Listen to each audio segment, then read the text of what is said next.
in this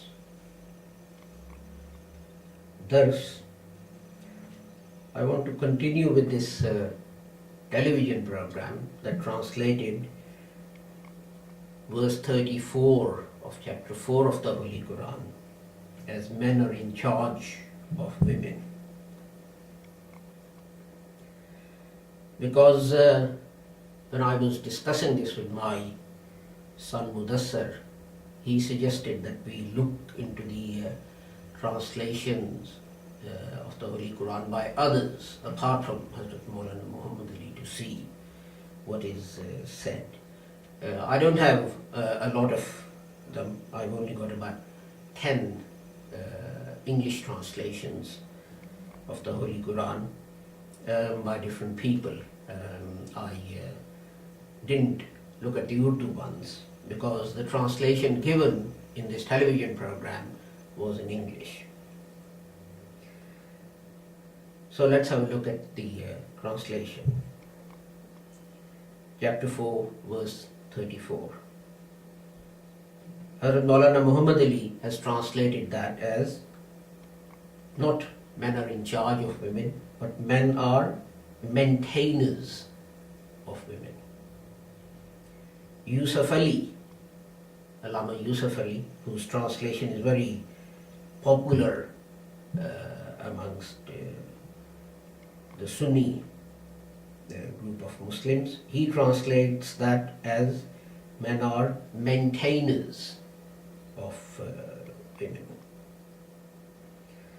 Zafrullah Khan translates this verse as men are guardians because why are they guardians? In what way do they guard them? He goes on to say men are guardians because they spend on them, on their wives, their wealth.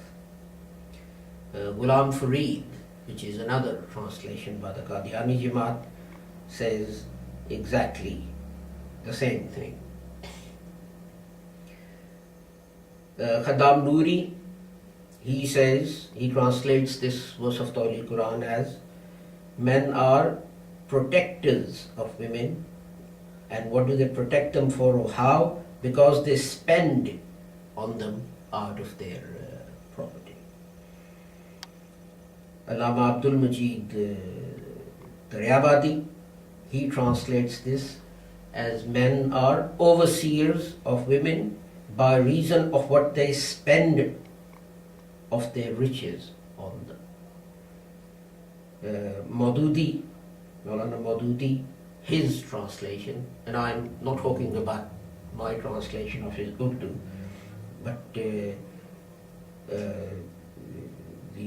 English translation produced by his Jamaat, it says men are managers of women's affairs because men spend their wealth on them.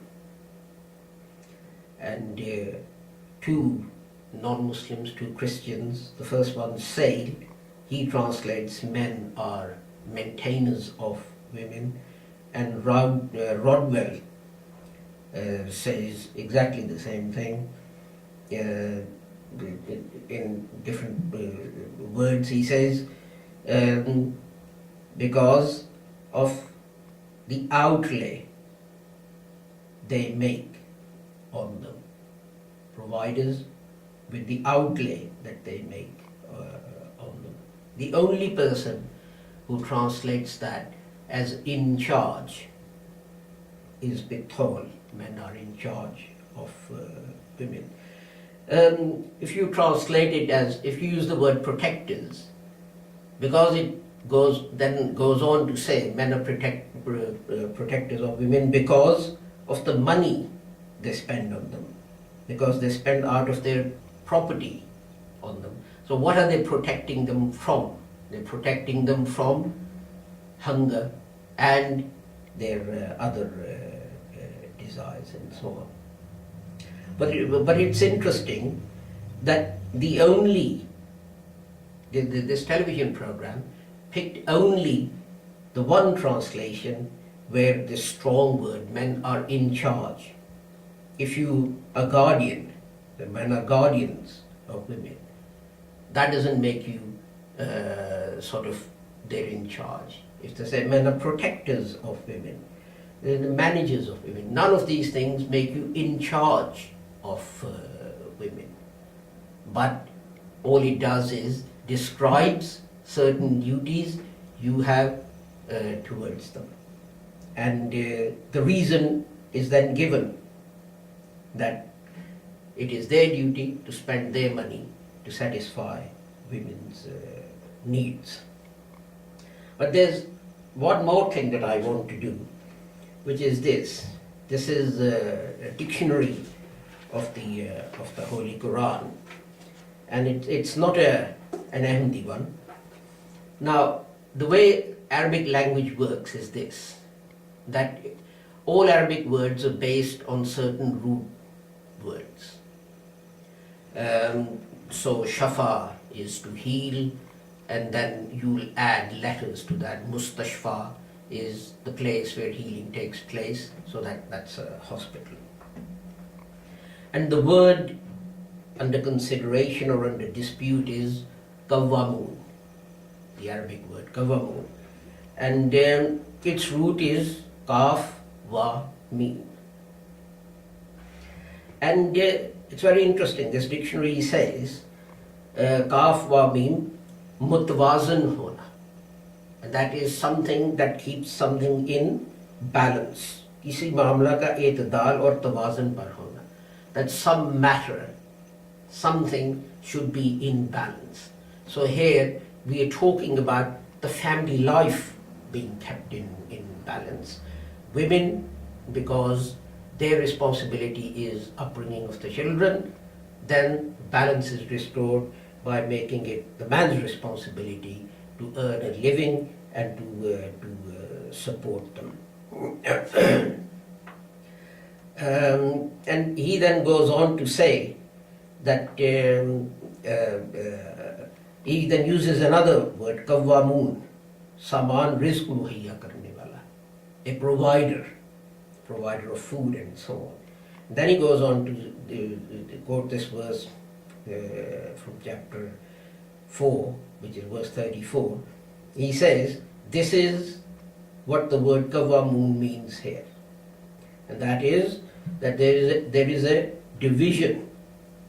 The responsibility of men is that they're responsible for the needs, for the daily needs, for providing for the daily needs for women, because women are busy with the tasks of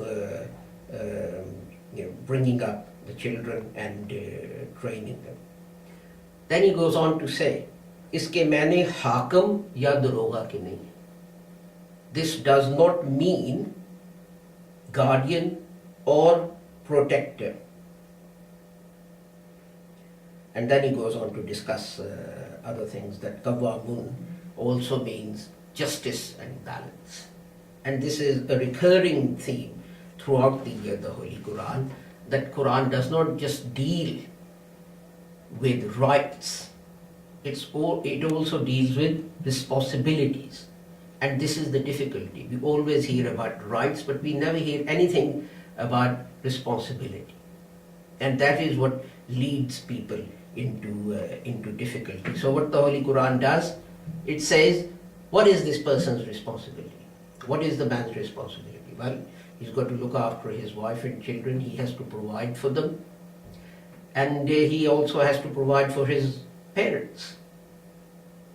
A woman doesn't have that, and in fact when he marries, he has to transfer a part of his estate to her.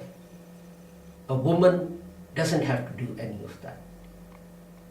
And this is why, to keep this balance, to be just, to keep the balance between responsibilities and rights, the Quran says that men will inherit a greater share. And this is what people always forget. If you just have rights and no responsibilities, then you have chaos. But I just wanted to point out to you that media generally, I'm sure they knew about all these translations of the Holy Quran. If I have 10, they've probably got 100. but they picked the one which depicted Quran as being or Islam as being a misogynist religion that hates women and tries to keep them down.